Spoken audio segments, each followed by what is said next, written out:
हमारा गांव सिंध के एक दूर दराज मकाम पर वाक़ था। एक तरफ रेतीला मैदान तो दूसरी तरफ खेत और बरसाती नहर और तीसरी तरफ शहर को जाने वाली सड़क थी जहां तेज़ रफ्तार ट्रक और दूसरी गाड़ियां गुजरती थीं। तो चौथी तरफ पहाड़ियां थीं जहां बरसात के बाद ऐसी हरियाली हो जाती कि इलाका जन्नत का नमूना पेश करने लगती।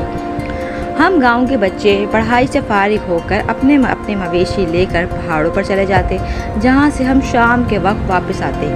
निसार, अरबाब और मैं हम जमात थे, तकरीबन एक जैसे कपड़े पहनते और हमेशा एक साथ रहते। जब हम एक दूसरे के गले में हाथ डालकर गांव की गलियों में दौड़ते तो गोया ऐसे लगता कि हम तीनों एक ही घर के रहने वाले भाई हैं।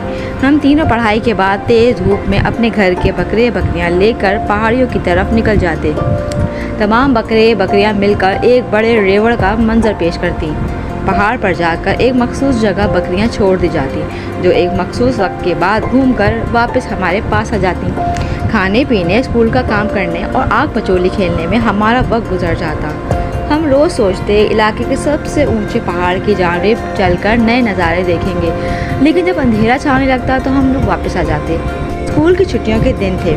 एक रोज़ हम तीनों दोस्त अपने मवेशी लेकर सुबह ही सवेरे निकल कर खड़े हुए। पहाड़ की जानिब का रास्ता मानसून की बरसात के बाद दिलकश मंजर पेश कर रहा था। पहाड़ियाँ सब्ज़ी से भर चुकी थीं। खुद रुबेर, अमरूद और दीगर दरख्त फलों से लदे हुए थे। मवेशी भी खुशी खुशी घास फूस चरते हुए आगे बढ़ते चले गए। यानी हम अपनी मंजिल पहुंच गए थे। निसार आज बहुत खुश था। निसार को खाने पीने का बहुत शौक़ था। वो रात ही अपनी वालदा से गोश्त में मसाला लगवा कर लाया था कि हम सीख पर भून कर खाएंगे। अरबाब और मैं भी अपने घरों से कुछ खास चीज़ बनवा कर लाए थे। निसार ने हमारे मखसूस जगह से हटकर निस्बतन ऊंची जगह का मुंतखब किया, जहाँ से हमारे मवेशी भी नीचे वादी में चिरते नज़र आते रहे और गाँव की जानिब भी निगाह पड़ती रहे। हमने खाने पीने की तैयारियाँ शुरू की। कुछ गप्पियाँ भी साथ साथ चलती रही। अरबाब सीखों पर गोश्त पिरोने लगा। मैं और निसार पत्थरों का चूल्हा तैयार करने लगे। चूल्हा बनाने के बाद हमने इर्द गिर्द से लकड़ियाँ इकट्ठी की। दोपहर हो चली थी। दूर गांव की मस्जिद से मौज़िन साहब की अजान देने की आवाज़ सुनाई देने लगी। हम तीनों ने बाजमात नमाज अदा की और खाना बनाने की तैयारी के लिए चूल्हे में आग सुलगाई। कुछ देर में खाना बन चुका था। हमारे पेट में चूहे दौड़ रहे थे क्योंकि इतने मज़े की खुशबू आ रही थी।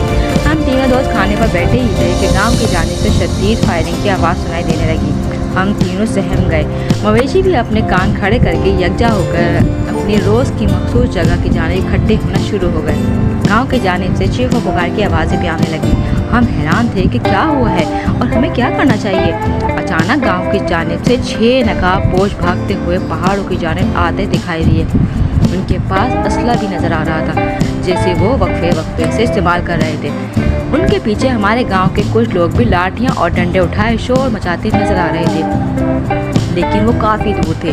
हम समझ गए कि गांव में डाकुओं ने वारदात की है। हम तीनों ऊंची जगह मौजूद थे। हमने फौरी तौर पर आने वाले नकाबपोशों के ऊपर भारी पत्थर फेंकने शुरू कर दिए।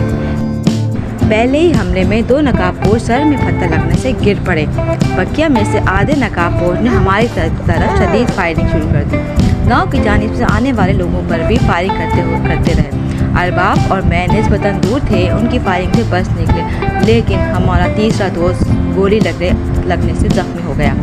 निसार का खूब खून बह रहा था। हम इसे संभालने को लब गए, लेकिन वो जख्मी हालत में भी डाकुओं पर पत्थर फेंकने का इशारा करता रहा। हम तीनों के लगने वाले पत्थरों से बकिया हमला आवर भी जख्मी हो गए और हमारी जानिब से रास्ता छोड़कर खेतों की जानिब दौड़ लगा दी। फायरिंग की आवाज़ों से इर्द गिर्द के करीब गांव के लोग भी हमारे गांव की जानिब पहुंच चुके थे। जल्द ही हमला आवर पकड़े गए, जो बाद में इश्तिहारी डाकू साबित हुए। उन सब के सर हमारे मारे गए पत्थरों से फटे हुए थे। निसार ज़्यादा खून बह जाने की वजह से बेहोश हो चुका था, जिसको शहर के अस्पताल ले जाने के इंतजाम किए जा रहे थे, मगर उसने हमारे बाजुओं में दम तोड़ दिया। इन डाकुओं ने तवील अरसे से इलाके के लोगों का जीना हराम किया हुआ था। उनकी गिरफ्तारी पर इनाम मुकर्रर था, जो हुकूमत ने हम तीनों को दिया। हमने वो इनाम निसार के घर वालों को दे दिया।